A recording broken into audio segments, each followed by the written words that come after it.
Hello नमस्कार दोस्तों, स्वागत है आप सभी का हमारे YouTube channel Gunjan exam result पे। दोस्तों आज हम आप लोगों के लिए मैथ यानी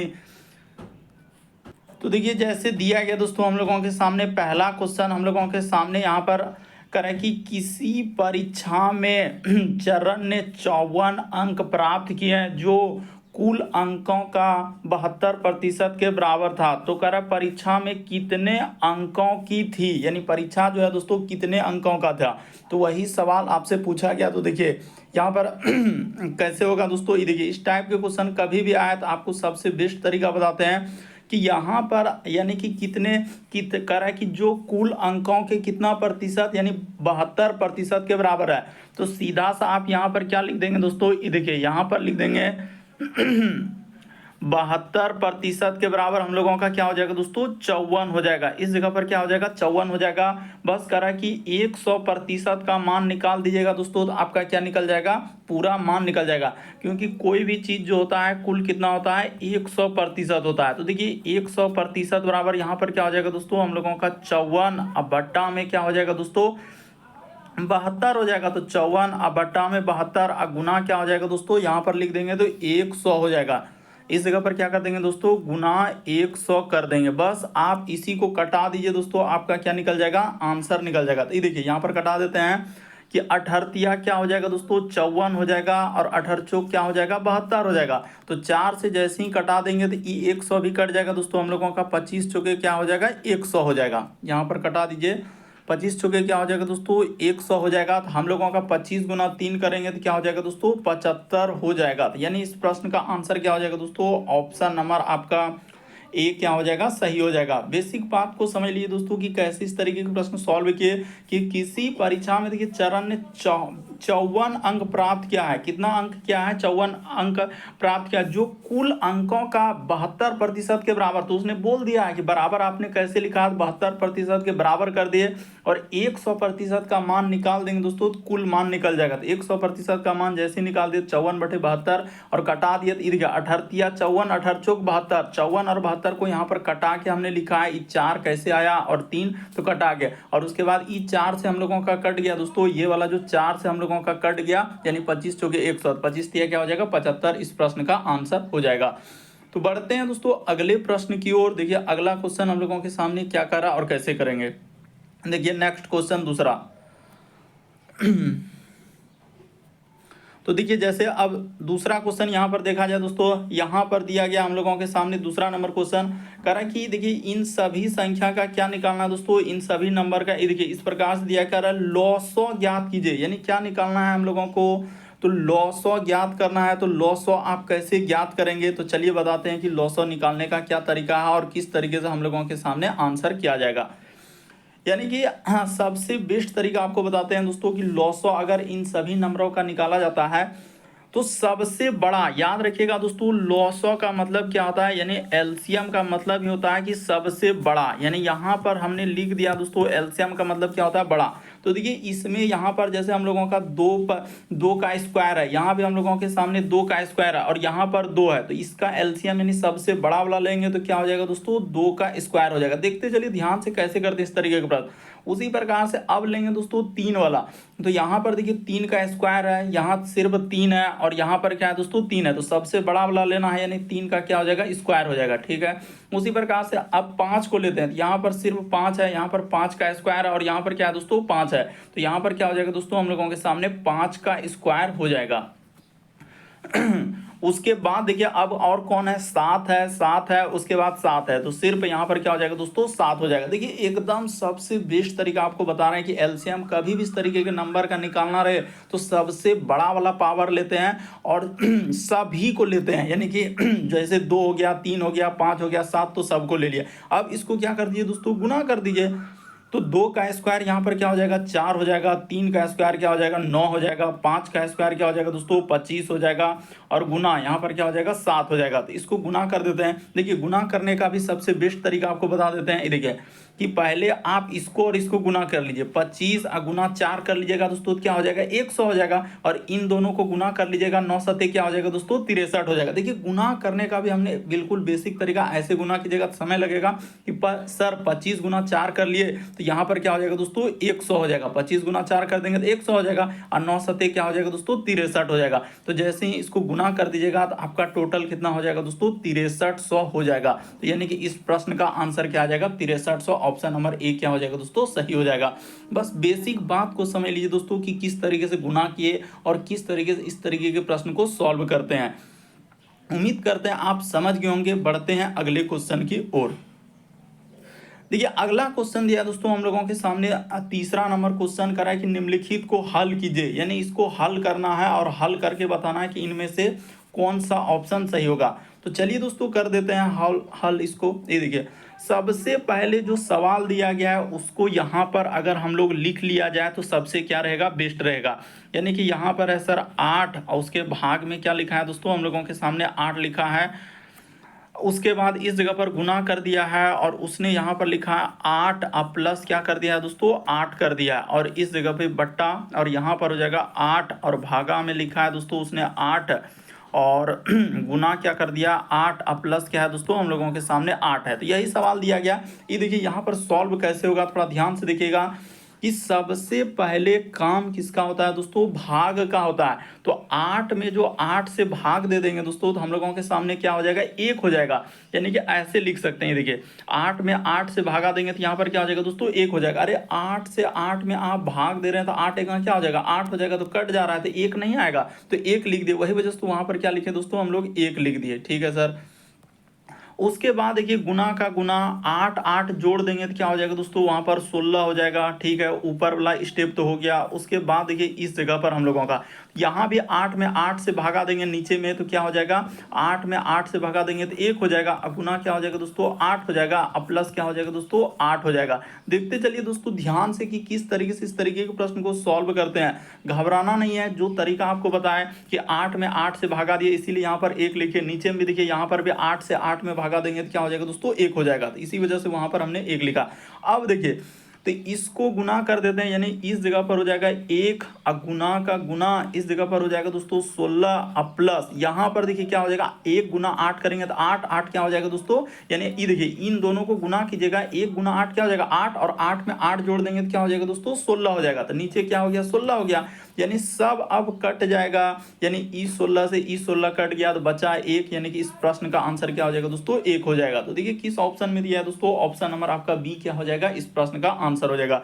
बस तरीका को समझ लीजिए कि किस तरीके से इस तरीके के प्रश्न को सॉल्व करते हैं। बढ़ते हैं अगले प्रश्न की ओर। देखिए अगला प्रश्न दिया है दोस्तों हम लोगों के सामने, चौथा नंबर क्वेश्चन यहाँ पर दिया गया। तो चलिए चौथा नंबर क्वेश्चन को आप कैसे कीजिएगा।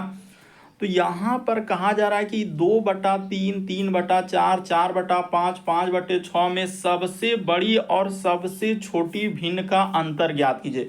तो देखिए यहाँ पर कैसे होगा इस प्रश्न का आंसर चलिए बता देते हैं कि इनमें से अगर सबसे बड़ा भिन्न पूछा जाए तो आप कैसे लॉजिक लगाएंगे। ये देखिए 2/बट्टा में क्या लिखा है दोस्तों उसने 3 लिखा है। ठीक है उसी प्रकार से यहाँ पर लिखा है 3/बट्टा में क्या है दोस्तों 4 है। लॉजिक देखिएगा 4/बट्टे में क्या हो जाएगा दोस्तों यहाँ पर 5 हो जाएगा। उसी प्रकार से यहाँ पर 5/बट्टा में क्या है दोस्तों 6 है। तो देखिए सबसे बेस्ट तरीका बता देते हैं कि इन दोनों में अंतर क्या है। ये देखिए इसमें अंतर क्या, देखिए इसमें भी अंतर, देखिए इन दोनों में अंतर 4 5 का, उसी प्रकार से 5 6 का। तो जो अंतर होता है यानी कि वही जो ऊपर वाला अंश रहेगा तो उसको वैसा का वैसा ही लिख दीजिएगा, उसमें कोई छेड़ नहीं। यानी यहाँ पर हो जाएगा 2/बट्टा में क्या हो जाएगा सर 1 हो जाएगा कोमा। उसी प्रकार से 3/बट्टा में क्या हो जाएगा दोस्तों यहाँ पर क्या हो जाएगा 1 हो जाएगा। नीचे अंतर लिखा जाता है दोनों का अंतर। उसी प्रकार से यहाँ पर 4/बट्टे में क्या हो जाएगा दोस्तों 1 हो जाएगा यानी अंतर। उसी प्रकार से 5/6 यानी कि उसका अंतर लिख देंगे तो 5 बट्टा क्या हो जाएगा 1। अब आप बता सकते हैं कि इनमें से सबसे बड़ा कौन है। तो सर देखिए सबसे छोटा भिन्न हम लोगों का कौन सा हो जाएगा, तो शुरू वाला सबसे छोटा है और लास्ट वाला क्या हो जाएगा सबसे बड़ा। यहाँ पर लिख देते हैं कि ये हुआ हम लोगों का छोटा, ये देखिए इस जगह पर क्या लिख देंगे दोस्तों, ये हो गया हम लोगों का छोटा वाला भिन्न ये, और ये क्या हो गया दोस्तों, बड़ा वाला भिन्न हो गया। ठीक है, तो इन्हीं दोनों का अंतर पूछा है कि सबसे बड़ा, यहाँ पर गौर कीजिएगा कि सबसे बड़ा और सबसे छोटा का अंतर। तो देखिए सबसे बड़ा यानी कि हम लोगों का 5/6 है, और सबसे छोटा क्या है दोस्तों, 2/3 है। तो उसी का अंतर कर देते हैं, बस आपका सवाल बन चुका है। ये देखिए थोड़ा सा इधर कर देते हैं, यानी कि हाँ यहाँ पर कर देते हैं, यहाँ इस जगह पर। अब हम लोगों का हो जाएगा दोस्तों, सवाल को यहाँ पर करने के बाद ये देखिए, यानी कि सबसे बड़ा तो हम लोगों का है सर 5/6, तो इस जगह पर कर देते हैं 5 बट्टे में क्या हो जाएगा, देखिए 5/6 अब माइनस क्या हो जाएगा दोस्तों, 2 क्या हो जाएगा, 3 हो जाएगा। इसी का आपको क्या करना है, आपको निकाल देना है, इसका सॉल्व कर देना है, आपका क्या निकल जाएगा, आंसर निकल जाएगा। तो 6 और 3 का एलसीएम क्या हो जाएगा हम लोगों के सामने, हो जाएगा सर 6 हो जाएगा, इधर हो जाएगा 5 माइनस 3 दूना क्या हो जाएगा, 2 दूना क्या हो जाएगा 4। इसको सॉल्व कर दीजिएगा तो 1 क्या हो जाएगा दोस्तों, 6 हो जाएगा। तो देखिए इस प्रश्न का आंसर क्या आएगा, 1/6 आएगा। तो देखिए कहाँ पर दिया गया 1/6, देखिए हमने बिल्कुल बेसिक बात एकदम फैक्ट के अनुसार बता दिया कि इस प्रश्न का आंसर क्या हो जाएगा दोस्तों, 1 हम लोगों के सामने क्या आएगा, 6 आएगा। ये देखिए ऑप्शन नंबर सी में दिया गया, तो ऑप्शन नंबर आपका सी क्या हो जाएगा दोस्तों, सही हो जाएगा। तो उम्मीद करते हैं दोस्तों आप समझ गए होंगे कि इस टाइप के क्वेश्चन आए तो कैसे करेंगे। देखिए ना एकदम बिल्कुल बेसिक बात कि छोटा बड़ा भिन्न पहचाने का अंतर भी बता दिए, इन दोनों का अंतर कहा, तो अंतर यहाँ पर ये देखिए भिन्न का यानी घटाव कर दिए, आंसर निकल गया 1/6। बढ़ते हैं अगले प्रश्न की ओर। देखिए अगला प्रश्न यह दोस्तों हम लोगों के सामने 5वां नंबर क्वेश्चन कह रहा है कि निम्न में से कौन सी संख्या 9 और 11 यानी दोनों से क्या है, पूर्णतः विभाज्य है, यानी विभाजित पूछा जा रहा है। और यहाँ पर ऑप्शन दिया है, इन चारों ऑप्शन में से कौन सा होगा। तो चलिए एक बार ट्राई करके देखिए कि कौन कौन स्टूडेंट कर पा रहे हैं और कौन कौन नहीं कर पा रहे हैं। तो देखिए 9 और 11 का रूल क्या है, सबसे पहले बता देते हैं कि 9 का क्या रूल है। ये देखिए कि 9 का रूल क्या है दोस्तों, सभी अंकों का योग। 9 का यानी जो रूल होता है कटने का, सभी यहाँ पर लिख देते हैं दोस्तों, सभी अंकों का योग। सभी क्या हो जाएगा दोस्तों, अंकों का योग। बस इतना सा बात याद रखिएगा, सभी अंकों का योग। तो क्या है सर, अभी वो भी बता देते हैं। फिर 11 से क्या रूल है दोस्तों, यानी एकांतर का अंतर। यहाँ पर क्या हो जाएगा, एकांतर का क्या हो जाएगा दोस्तों, एकांतर यहाँ पर लिख देते हैं, एकांतर अंकों का एकांतर, रुकिए, एकांतर अंकों का अंतर। ये देखिए एकांतर अंकों का क्या हो जाएगा दोस्तों, अंकों का अंतर। तो ये देखिए बस इतना सा यदि हम लिख दिए, अब आपका प्रश्न क्या हो जाएगा, सॉल्व हो जाएगा। कैसे सर, इसी जगह कर देते हैं, यानी कि 9 से क्या बोले, सभी अंकों का हम लोगों का क्या होना चाहिए, योग होना चाहिए। चलिए पहला ऑप्शन उठाते हैं और देखते हैं कि क्या सब अंकों को जोड़ते हैं 9 से कटेगा। तो पहला ऑप्शन उठाते हैं, ये देखिए यहाँ पर हो जाएगा 2, अब प्लस क्या हो जाएगा हम लोगों के सामने 7, उसके बाद प्लस क्या हो जाएगा दोस्तों 7, अब प्लस क्या हो जाएगा हम लोगों के सामने 2, अब प्लस क्या हो जाएगा 1, अब प्लस क्या हो जाएगा 8। तो इसको जोड़ लेते हैं। तो जैसे ही जोड़ेंगे कितना हो जाएगा, 8 1 9, 2 11, 11 7 18, 18 7 25, अब 25 में 2 जोड़ देंगे तो क्या हो जाएगा, 27 हो जाएगा। तो हाँ सर 27 तो 9 से कट जाएगा, यानी सभी अंकों का योग। तो 27 में तो 9 से भाग लग जाएगा, तो ये तो हो गया। अब देखते हैं एकांतर करके, एकांतर क्या, यानी कि वही अंकों को लेंगे। ये देखिए जैसे इस जगह पर हमने लिया दोस्तों, यहाँ पर हो जाएगा 2, उसके बाद लिखा है 7, उसके बाद लिखा है 7, उसके बाद लिखा है 2 1 और क्या दोस्तों 8। यानी एकांतर कहने का मतलब क्या है, तो एकांतर ऐसे होगा, यानी एक छोड़कर एक, इसको लेना है उसके बाद इसको लेना है। तो इसका क्या करना है दोस्तों, अंतर करना है, यानी कि इसको लिए और फिर ऊपर में हम लोग किसको किसको लेंगे, यानी इसको ले लेंगे और फिर क्या ले लेंगे दोस्तों, इसको ले लेंगे। तो इसका अंतर देखेंगे आता है, क्या आता है। तो अब ये देखिए यहाँ पर देखिएगा दोस्तों, यानी देखिए अब इसको जैसे ही कर देंगे हम लोगों का क्या हो जाएगा, यानी पहले जोड़ लीजिए। तो एकांतर यानी 2 हो गया, उसके बाद हम लोगों का 7 हो जाएगा, अब प्लस क्या हो जाएगा दोस्तों 1 हो जाएगा। तो इसको जोड़ लिए और इसका अंतर करना, इधर हो जाएगा हम लोगों के सामने 7 हो जाएगा, अब प्लस क्या हो जाएगा दोस्तों 2 हो जाएगा, अब प्लस क्या हो जाएगा 8 हो जाएगा। तो ठीक है 7 2 9 1 यहाँ पर हो जाएगा 10, अब माइनस 7 2 9 और 8 जोड़ेंगे तो 17। तो देखिए यहाँ पर अंतर करेंगे, 10 17 का अंतर कितना हो जा रहा है दोस्तों, माइनस क्या हो जा रहा है 7 हो जा रहा है। तो क्या 11 से वो कट पाएगा, नहीं कट पाएगा। यानी यहाँ पर देखा जाए तो ये नहीं हो पाया, यानी कि ये हम लोगों का क्या हुआ दोस्तों, नहीं हो पाया। तो जब ये नहीं हो पाया तो इन सभी को मिटा के अब दूसरा ऑप्शन चेक करना होगा। इस तरीके से आपको क्या करना है, लॉजिक लगाना है। तो तो इसको अब क्या कर दीजिए दोस्तों, मिटा देते हैं। देखिए अब हम लोग दूसरा को उठाते हैं और दूसरा को चेक करके देखते हैं कि क्या हम लोगों का दूसरा लॉजिक लगता है कि नहीं लगता है। तो देखिए अब हम यहाँ पर क्या करेंगे, दूसरा वाला ऑप्शन को उठाएंगे इसको, और इसको सबसे पहले जोड़ेंगे। तो एक प्लस क्या कर देंगे, 0 प्लस क्या हो जाएगा दोस्तों, 0 प्लस क्या हो जाएगा हम लोगों के सामने 9 प्लस 8। तो जैसे ही जोड़ देंगे 9 8 17 1 18, तो 18 तो 9 से कट जाएगा, ये बात सही है सर। अब देखते हैं हम लोगों के सामने वो रूल यानी एकांतर लगा के। तो एकांतर यानी कि संख्या को सबसे पहले लिख लीजिए कि 1 हो जाएगा। देखिए यहाँ पर हो जाएगा हम लोगों का 1, उसके बाद हमने लिख दिया 0 0, उसके बाद हो जाएगा 9, और क्या लिखा है दोस्तों, 8 लिखा है। थोड़ा सा नीचे कर देते हैं, ये देखिएगा यहाँ पर उसको वही करना है जिस प्रकार से हमने बताया आपको लॉजिक की, इसी तरीके से इस तरीके के प्रश्न को सॉल्व करते हैं, ऑप्शन बाय ऑप्शन चलना। अब देखिए इसको जैसे हमने ले लिया तो इसको वही काम, इसको लेना है, फिर क्या लेना है, इसको लेना, और उसी प्रकार से हम लोगों को क्या लेना है दोस्तों, इस साइड में इसको लेना है। तो यही दो होगा। तो इसका अंतर करते हैं। देखिए 1 प्लस क्या हो जाएगा हम लोगों का, 0 प्लस क्या हो जाएगा दोस्तों, 8 हो जाएगा। ठीक है, उसी प्रकार से माइनस का माइनस इस जगह पर इधर हो जाएगा हम लोगों का 0 प्लस क्या हो जाएगा दोस्तों, 9 हो जाएगा। तो ठीक है सर, यहाँ तक तो समझ गए।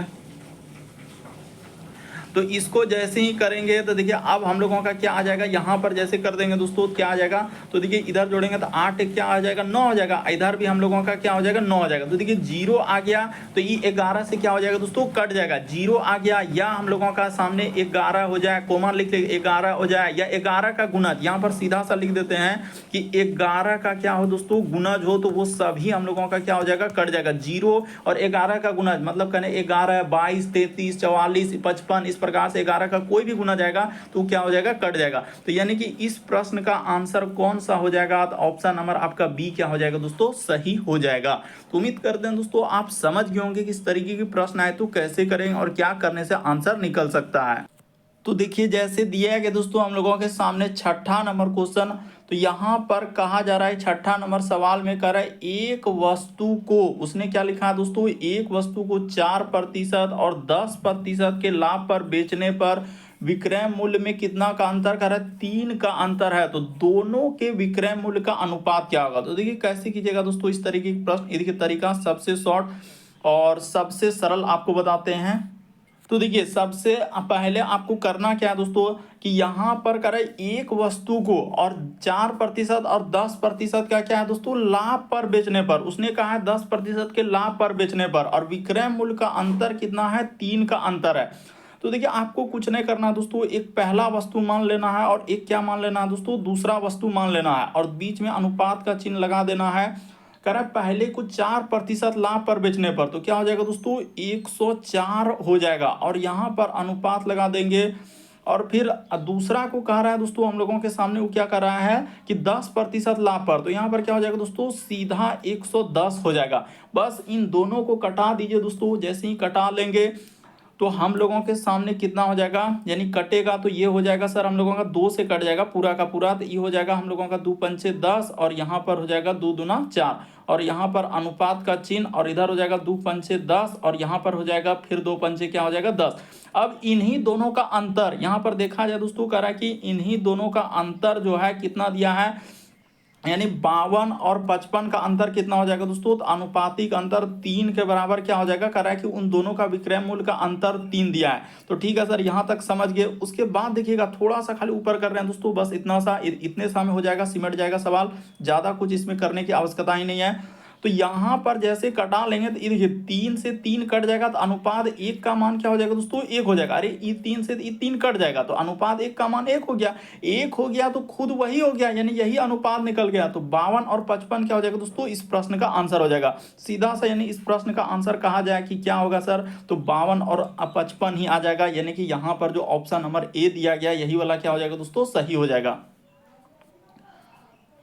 यही क्या हो जाएगा दोस्तों, हम लोगों का इस प्रश्न का आंसर हो जाएगा 52 अनुपात क्या हो जाएगा 55। बहुत सारा स्टूडेंट यहाँ पर अलग अलग तरीका लगा रहे हैं, अलग अलग लॉजिक लगा रहे हैं और बहुत ही पेचीदा कर दे रहे हैं। देखिए बिल्कुल बेसिक बात बता दिए कि एक वस्तु को 4% लाभ लिखा है, लाभ होता है तो क्या करते हैं हम लोग सीधा सा यहाँ पर बता देते हैं दोस्तों कि लाभ में क्या कर देते हैं 100 में जोड़ते हैं, यानी 100% में क्या करते हैं तो जोड़ देते हैं। तो 100 यहाँ पर भी अगर आप प्रतिशत लिखेंगे आप फिर इधर भी प्रतिशत, तो दोनों प्रतिशत प्रतिशत कट जाएगा, तो लिखने कोई फायदा ही नहीं है। इसीलिए यहाँ पर प्रतिशत हम लोग नहीं लिखते हैं, डायरेक्ट लाभ में जोड़ देते हैं, यानी 100 में जोड़ दिए और दोनों कटा दिया और अंतर दिया है 3, तो 3 के बराबर 3 हो गया तो कट गया, तो 1 बराबर 1 हो गया, तो इन दोनों में गुना 1 करेंगे तो वही आ जाएगा, यानी 52 अनुपात 55 ही हो जाएगा। बढ़ते हैं अगले प्रश्न की ओर। चलिए देखिए अगला प्रश्न यह है दोस्तों, छठा 7वां नंबर क्वेश्चन करे, एक विक्रेता को 60% लाभ पर 3 रुपए में 15 नींबू बेचता है, उसने 1 रुपए में कितने नींबू खरीदे थे। अब देखिए यहां पर कैसे पूछा गया है कि उसने 1 रुपए में कितने नींबू खरीदे हैं, तो देख लीजिए दोस्तों कि यहां पर होगा तो होगा कैसे, ये देखिए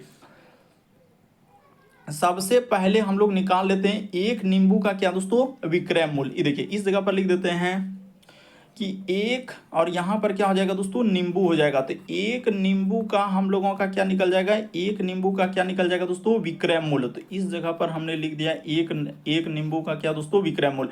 तो एक नींबू का विक्रय मूल्य क्या हो जाएगा 3 अब बट्टा में क्या हो जाएगा दोस्तों 15। हमेशा रुपया को ऊपर रखते हैं, यानी पैसा जो होता है वो कहाँ रहता है ऊपर रहता है और वस्तु क्या हो जाएगा दोस्तों नीचे, तो 3 अब बट्टा यहाँ पर क्या हो गया 15 हो गया। तो एक नींबू का विक्रय मूल्य इतना हो गया, तो कह रहा है उसने 1 रुपए में कितने नींबू खरीदे हैं, यानी खरीदा क्रय मूल्य पूछा जा रहा है। तो एक नींबू का भी क्रय मूल्य निकल गया 3/15। इसको कटा लेते हैं इस जगह पर, यानी यहां पर कटेगा तो 3 एका 3 और 3 बचे क्या हो जाएगा दोस्तों 15 हो जाएगा, तो ये कट गया। तो अब हम लोगों को निकालना है एक नींबू, उसने कहा 1 रुपए में कितने नींबू खरीदे थे, तो इस जगह पर लिख देते हैं एक नींबू का विक्रय मूल्य। एक देखिए एकदम बेसिक बात से बता रहे हैं ताकि समझ में आ जाए। एक नींबू का क्या निकाल लेंगे दोस्तों क्रय मूल्य। इस जगह पर हमने लिख दिया एक नींबू का क्या निकालना है क्रय मूल्य निकालना है। तो एक नींबू का क्रय मूल्य कैसे निकल जाएगा, ये देखिएगा थोड़ा सा इसको नीचे कर देते हैं दोस्तों ताकि समझ में आ जाए।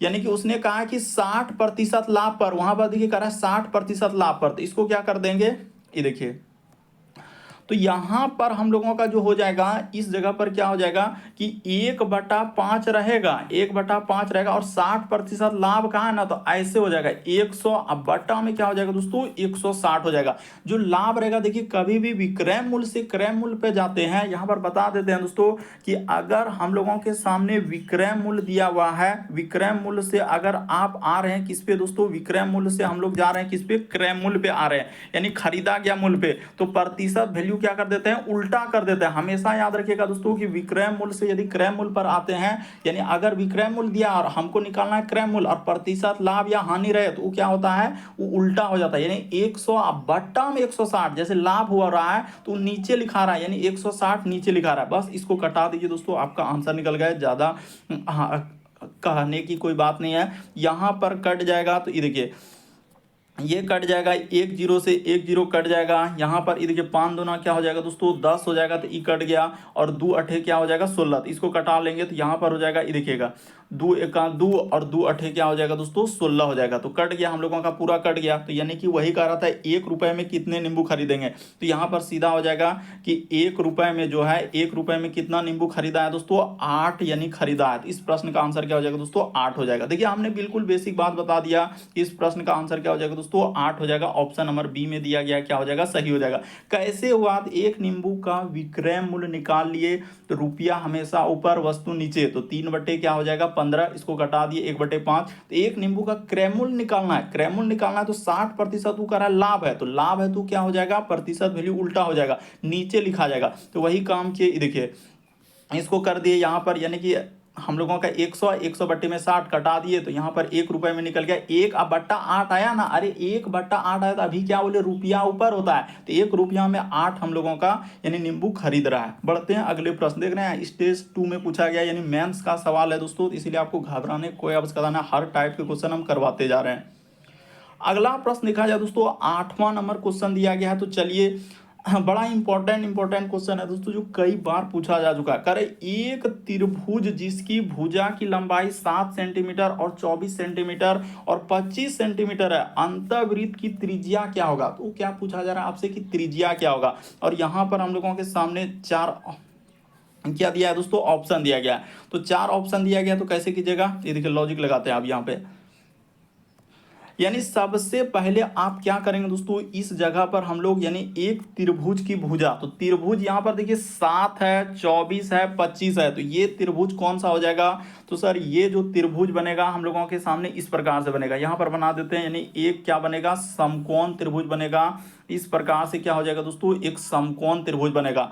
और यहाँ पर बता देते हैं ये भुजा हो जाएगा 25, क्योंकि 7, 24, 25 जो है ना एक ट्रिपलेट है। यानी ये वाला भुजा हो जाएगा 7 और ये क्या हो जाएगा दोस्तों हम लोगों का 24। ये फिक्स है, कैसे, क्योंकि 7, 24, 25 एक ट्रिपलेट है, यानी समकोण त्रिभुज का भुजा दिया है 7, 24 क्या दोस्तों 25। और इसी के अंदर में एक क्या बना दिया है उसने, एक वृत्त बना दिया है। इस प्रकार से एक क्या है दोस्तों हम लोगों के सामने वृत्त बना हुआ है। तो ठीक है, और उसी वृत्त का वो क्या कर रहा है कि इसके अंदर में जो एक वृत्त बनाया दोस्तों, इसके अंदर में, तो उसका आपको क्या निकालना है, त्रिज्या निकालना है। यानी इस जगह से आप यहाँ पर डाल सकते हैं कि ये क्या निकालना है दोस्तों, त्रिज्या निकालना है कि इसका त्रिज्या क्या होगा।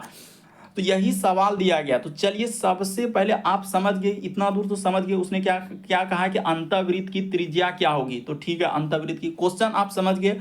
अब देखिए सबसे पहले क्या निकालेंगे दोस्तों, यहां पर हो जाएगा त्रिभुज का क्षेत्रफल। इस जगह पर लिख देते हैं, यानी त्रिभुज का क्या हो जाएगा दोस्तों, क्षेत्रफल। तो त्रिभुज का क्षेत्रफल क्या होता है हम लोगों के सामने, ये भी बात बता देते हैं। 1/2 अगुना आधार, यहाँ पर क्या होता है दोस्तों, आधार। बेसिक बात, आधार अगुना क्या होता है दोस्तों, ऊंचाई होता है। इस जगह पर हमने कर दिया ऊंचाई, आधार गुना क्या होता है दोस्तों, ऊंचाई।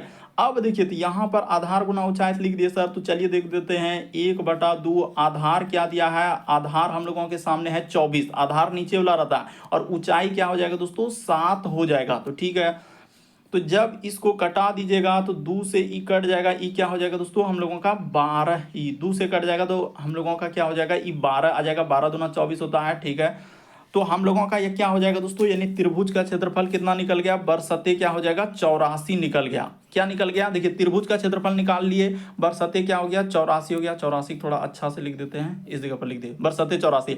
अब देखिएगा, अब त्रिभुज का क्या निकालना होगा, कभी भी इस प्रकार से यानी समकोण त्रिभुज दिया रहे और अंतःवृत्त की त्रिज्या पूछा जाए, हमेशा सबसे पहले त्रिभुज का क्षेत्रफल, और हम लोग क्या निकाल लेंगे दोस्तों, अब अर्ध यानी कि परिमाप निकाल लेते हैं। यानी त्रिभुज का क्या हो जाएगा दोस्तों, अर्ध परिमाप। देखिए यहां पर लिखेंगे दोस्तों अर्ध परिमाप, यहां पर क्या निकलेगा हम लोगों का, अर्ध परिमाप। इस जगह पर लिख देते हैं अर्ध परिमाप। तो जैसे ही अर्ध परिमाप क्या होता है, यानी सभी भुजा, जितना भी भुजा दिया है दोस्तों, जैसे 7 है, उसके बाद हम लोगों के सामने 24 है, उसके बाद हम लोगों का 25 है, अब बट्टा में क्या हो जाएगा दोस्तों 2 हो जाएगा। अर्ध परिमाप ऐसे ही निकलता है, तो इसको जोड़ लीजिए। तो जैसे ही जोड़ेंगे तो हम लोगों के सामने कितना हो जाएगा, देखते चलिए। तो यहाँ पर जैसे ही जोड़ देंगे तो हम लोगों का हो जाएगा कितना, यानी कि इसको 5 4 कितना हो जाएगा, 5 4 9 और 7 16 करीब 6, यानी ये देखिए ना 5 4, हाँ तो 5 4 9 7 16 करीब 6 हासिल रहा, 1 2 2 4 1 5, तो यहाँ पर 56, अब बट्टे में क्या हो जाएगा दोस्तों 2 हो जाएगा। तो इसको कटा लीजिएगा तो आपका कितना हो जाएगा 28 बार में निकल गया। अब क्या कीजिए दोस्तों, अर्ध परिमाप निकल गया, तो त्रिभुज के क्षेत्रफल में अर्ध परिमाप से भाग दे दीजिए, तो हम लोगों का क्या निकल जाएगा, देखिए अंतःवृत्त की जो त्रिज्या होता है, यहाँ पर लिख देते हैं दोस्तों यहां पर क्या हो जाएगा, अंतःवृत्त की त्रिज्या, अंतःवृत्त की त्रिज्या। तो अंतःवृत्त की जो त्रिज्या निकलता है, क्या करते हैं, त्रिभुज का जो क्षेत्रफल है, यानी त्रिभुज क्या क्या दोस्तों क्षेत्रफल, अब बटे यहां पर क्या कर देते हैं अर्ध परिमाप, यहां पर क्या हो जाता है दोस्तों अर्ध परिमाप। तो आपका आंसर निकल जाएगा अर्ध परिमाप। तो ये देखिए जैसे ही कर देंगे हम लोगों का क्या, त्रिभुज का क्षेत्रफल है 84, अब बट्टा क्या हो जाएगा दोस्तों 28 हो जाएगा। तो इस जगह पर कर देते हैं, देखिए यहां पर हो जाएगा, यानी कि हम लोग इस जगह पर कर देंगे दोस्तों 84, अब बट्टा में क्या हो जाएगा दोस्तों 28 हो जाएगा। तो 28 दूना 56, 28 दिया क्या हो जाएगा दोस्तों 84, यानी कि यहां पर देखा जाए तो 3 बार में कट गया। इस प्रश्न का आंसर क्या निकल जाएगा दोस्तों 3 निकल जाएगा। तो देखिए किस ऑप्शन में दिया गया है। तो चलिए यहाँ पर देखिए कैसे कैसे किया हमने, बिल्कुल बेसिक बात बता दिया। इस प्रश्न का आंसर क्या आ जाएगा 3 आ जाएगा। देखिए ऑप्शन नंबर आपका किस में दिया है दोस्तों, ऑप्शन नंबर देखिए डी में दिया गया, तो इस प्रश्न का आंसर ऑप्शन नंबर डी क्या हो जाएगा, सही हो जाएगा। कैसे सही हुआ ये देखिए, एकदम कुछ नहीं, सबसे पहले आपने क्या निकाला सर, त्रिभुज का क्षेत्रफल निकाल लिए। त्रिभुज के क्षेत्रफल निकालने के बाद हमने अर्ध परिमाप निकाल लिया और त्रिभुज के क्षेत्रफल में क्या कर दिया, अर्ध परिमाप से भाग दे दिए। ये देखिए 84/28 में कुछ भी नहीं, बस थोड़ा सा खाली समझने का प्रयास कीजिए। हम देखिए यहाँ पर लिख लिख के आपको समझा रहे हैं, इसीलिए अगर आप डायरेक्ट करेंगे तो तुरंत बन जाएगा, ऐसा ही सब लिखने की कोई आवश्यकता नहीं, वो तो हम आपको सिर्फ समझाने के लिए यहाँ पर क्या कर देते हैं दोस्तों, लिख देते हैं। बढ़ते हैं अब अगले प्रश्न की ओर। देखिए 9वां नंबर क्वेश्चन दिया दोस्तों हम लोगों के सामने। यहाँ पर कहा जा रहा है क्या कि 3 से लेकर 8 तक की सभी संख्या के वर्गों का क्या पूछा जा रहा है दोस्तों, योग ज्ञात कीजिए। यानी वर्गों का योग पूछा गया है, 3 से लेकर 18 तक का सभी वर्गों का योग। तो देखिए कभी भी पूछा जाए वर्गों का योग निकालने का सूत्र क्या है, यहाँ पर लिखना होगा कि वर्गों का योग निकालने का सूत्र, ये देखिए तुरंत हो जाएगा, ऐसा नहीं कि नहीं कर पाएंगे। प्रथम यहाँ पर लिखेंगे दोस्तों एक बात,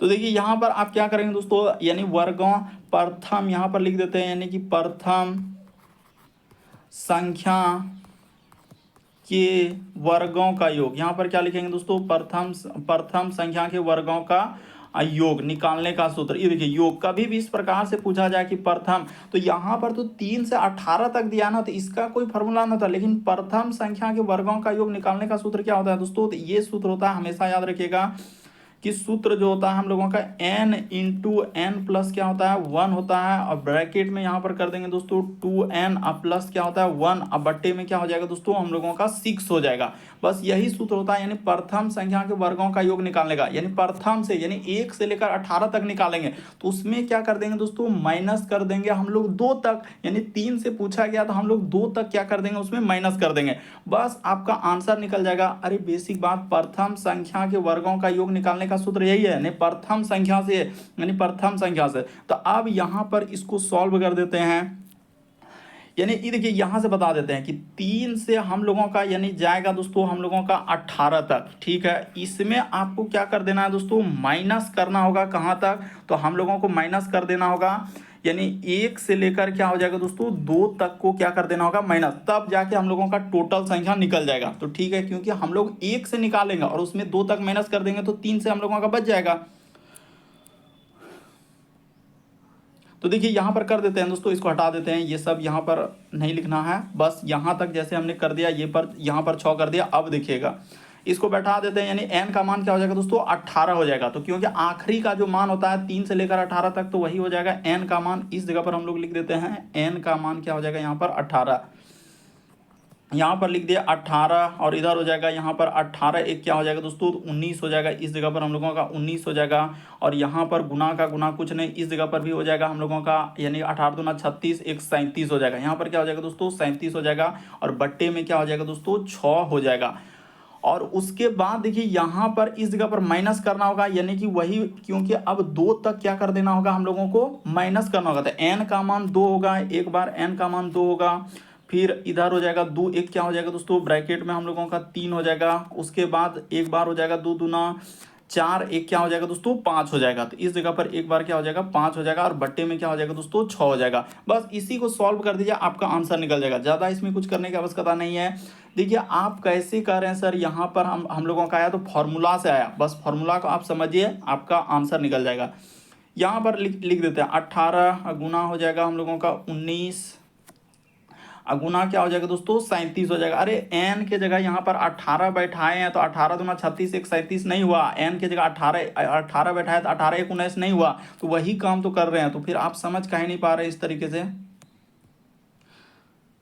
देखिए अब इसको यहाँ पर हम लोग क्या कर देते हैं, थोड़ा सा इसको, हाँ अब यहाँ पर हो जाएगा, इसके नीचे में क्या लिखा है 6 लिखा है, और माइनस यहाँ पर हो जाएगा, इधर कर देते हैं 3 दूना 6 अगुना 5, अब बट्टे में क्या हो जाएगा दोस्तों 6। कुछ भी नहीं है, बस समझने का सिर्फ फेर है, इसीलिए आपको थोड़ा सा दिक्कत हो रहा है। यहाँ पर कर लेंगे तो 19 तिया क्या हो जाएगा, 6 तिया क्या हो जाएगा 18 हो जाएगा, और यहाँ 6 से 6 कट जाएगा, तो हम लोगों का इधर बचा 6 तिया 18 गुना हो जाएगा दोस्तों यहाँ पर 37, अब माइनस क्या कर देना है 5 कर देना, आपका आंसर निकल जाएगा। इतना सा कर दीजिए, आपका क्या निकल गया आंसर निकल गया। तो चलिए कर देते हैं, 18 गुना 37 करेंगे तो यहाँ पर करना होगा 18 गुना 37, तो कितना हो जाएगा 8 सते 56, करी 6 हासिल रहा 5, इधर 7 तिया 21 और 8 तिया 24। तो ये देखिए यहाँ पर कर लेते हैं दोस्तों, 8 सते 56 और 7 एका 7 और 5 क्या हो जाएगा 12 हो जाएगा। इधर 8 तिया 24 करी 4 हासिल रहा 2 और 3 का 3 2 5। तो यहाँ पर हमने कर लिया कि 8 सते 56 करी 6 हासिल रहा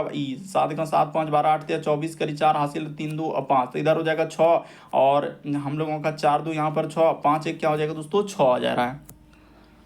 ये कैसे हो जा रहा है, यानी कि 18 गुना हम लोगों को 37 करना है, तो 8 सते 56 करी 6 यानी 18 गुना 37 कर रहे हैं। तो ठीक है, यहाँ पर देखिए दोस्तों जैसे हम लोगों के सामने दिया है, तो सॉरी यहाँ पर माफ़ी मांगना चाह रहे हैं दोस्तों। देखिए यहाँ पर हमने गुना नहीं किया, इसी वजह से इस जगह पर हम लोग इस तरीके से कर रहे थे। यहाँ पर क्या हो रहा है, इस जगह पर गुना नहीं किए। कहाँ पर आपने गुना नहीं किया सर, ये देखिए, अरे 19 गुना 3 क्या हो जाएगा 57। इस जगह पर हम लोगों को क्या लिखना होगा दोस्तों 57 लिखना होगा, तब जाके सही होगा। 19 तिया क्या हो जाएगा 57। हाँ अब सही हो जाएगा, 57 गुना 37 अब -5 कर लीजिएगा तो आंसर हो जाएगा।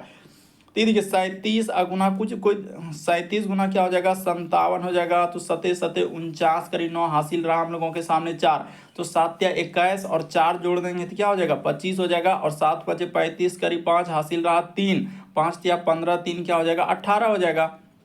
इसको जोड़ लीजिए 9 और इधर हो जाएगा 5 5 10 करी 0 हासिल रहा 1, 8 2 10 1 11 करी 1 हासिल रहा 1 1 क्या हो जाएगा 2, यानी 2109 आ गया। यानी 2100 क्या आया दोस्तों 9 आया, और इसमें हम लोगों को 5 घटा देना है, तो क्या हो जाएगा 2100 क्या आ जाएगा दोस्तों 4 आ जाएगा। यानी इस प्रश्न का आंसर क्या आएगा 2100 हम लोगों का 4 आएगा। तो चलिए देखते हैं कि किस ऑप्शन में दिया है 2104 कहाँ पर है। तो ये देखिए ऑप्शन नंबर आपका डी क्या हो जाएगा दोस्तों, इस प्रश्न का आंसर हो जाएगा 2100 क्या हुआ 4 हुआ। देखिए फॉर्मूला को हमने बता दिया, एक बार फिर से बता देते हैं, थोड़ा सा देख लीजिए क्या है। प्रथम यानी सवाल ये था कि 3 से 18 तक के संख्या के वर्गों का योग, तो यहाँ पर प्रथम संख्या के वर्गों का योग निकालने का सूत्र है n into n plus 1 two n plus 1 अब बट्टे में 6 होता है, ये सूत्र होता है। तो n की जगह 18 क्योंकि आखिरी पद दिया है तो 18 लिख दिया। अब फिर इधर ही क्या काम कर दिया सर, तो देखिए हम लोग प्रथम यानी 1 से लेकर 18 तक निकाले, उसमें क्या निकाले 1 से 18, तो माइनस करना होगा 2 तक, क्योंकि 3 से पूछा गया था 3 से 18 तक, क्वेश्चन में है कि 3 से 18 तक,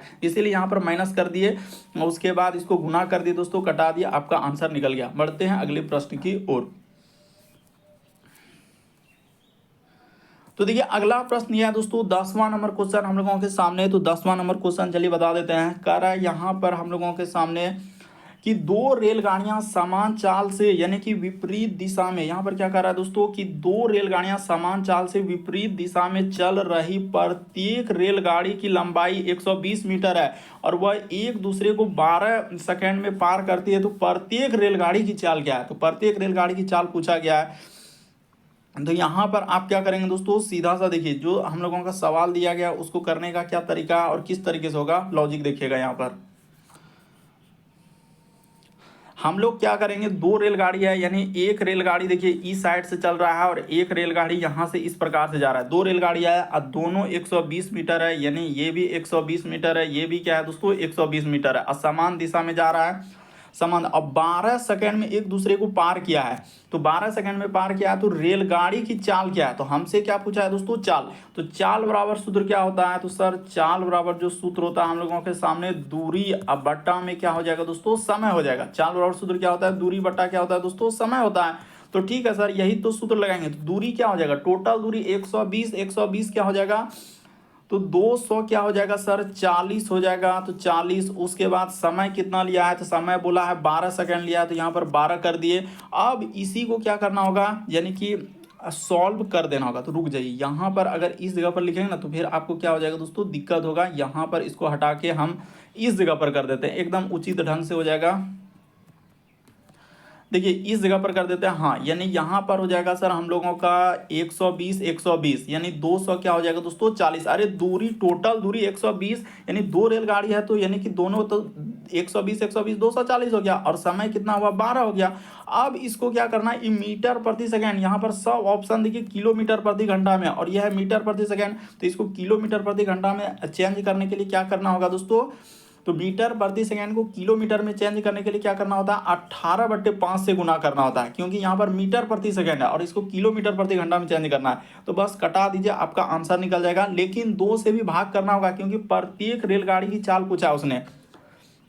तो चलिए अब कटा देते हैं, हटाइए, आंसर निकल गया है। तो यहाँ पर हो जाएगा हम लोगों का 6 दूना क्या हो जाएगा दोस्तों, इसको कटा लेते हैं, ऐसे कटा लेते हैं, हाँ 12 दूना क्या हो जाएगा दोस्तों 24, सीधा कटा लीजिए, 12 दूना क्या हो गया 24 हो गया। तो इधर हुआ हम लोगों के सामने 20, तो 5 चौके क्या हो जाएगा 20 हो जाएगा, ई कट गया, 18 चौक क्या हो जाएगा यहाँ पर 72 आएगा। लेकिन 72 आंसर नहीं होगा, बहुत सारा स्टूडेंट यहाँ पर 72 कर देंगे। उसने क्या पूछा है कि प्रत्येक रेलगाड़ी की चाल, प्रत्येक का मतलब एक एक रेलगाड़ी की चाल, तो एक रेलगाड़ी का चाल क्या हो जाएगा दोस्तों, यहाँ पर जैसे करेंगे तो एक रेलगाड़ी की चाल हम लोगों के सामने क्या हो जाएगा 36 हो जाएगा। यानी एक रेलगाड़ी की चाल क्या हो जाएगा 36 किलोमीटर प्रति घंटा होगा। प्रत्येक यानी प्रत्येक का मतलब एक एक रेलगाड़ी का, तो एक रेलगाड़ी, यानी इस प्रश्न का आंसर ऑप्शन नंबर डी क्या होगा दोस्तों, सही होगा। अच्छे से देख लीजिए, नहीं तो फिर कंफ्यूजन हो जाएगा। उसने कहा प्रत्येक रेलगाड़ी की चाल, तो एक एक रेलगाड़ी की चाल पूछा गया है। यहाँ पर बहुत सारा स्टूडेंट 72 कर दिया, आंसर गलत हो गया। यहाँ क्या हो जाएगा, एक रेलगाड़ी का पूछा है तो 36 हो जाएगा, दूसरा रेलगाड़ी का पूछता है तो फिर 36 हो जाएगा, दोनों का नहीं पूछा, प्रत्येक प्रत्येक का मतलब एक एक रेलगाड़ी का। तो इस तरीके से इस प्रश्न का आंसर हो गया। तो उम्मीद करते हैं दोस्तों आप सारे प्रश्नों को अच्छे तरीके से समझ गए होंगे। यदि आप हमारे चैनल पे पहली बार है दोस्तों, सब्सक्राइब लिखा हुआ दिख रहा होगा, सब्सक्राइब करना कभी मत भूलिए और घंटी के निशान में ऑल वाला सेलेक्ट कर दीजिए।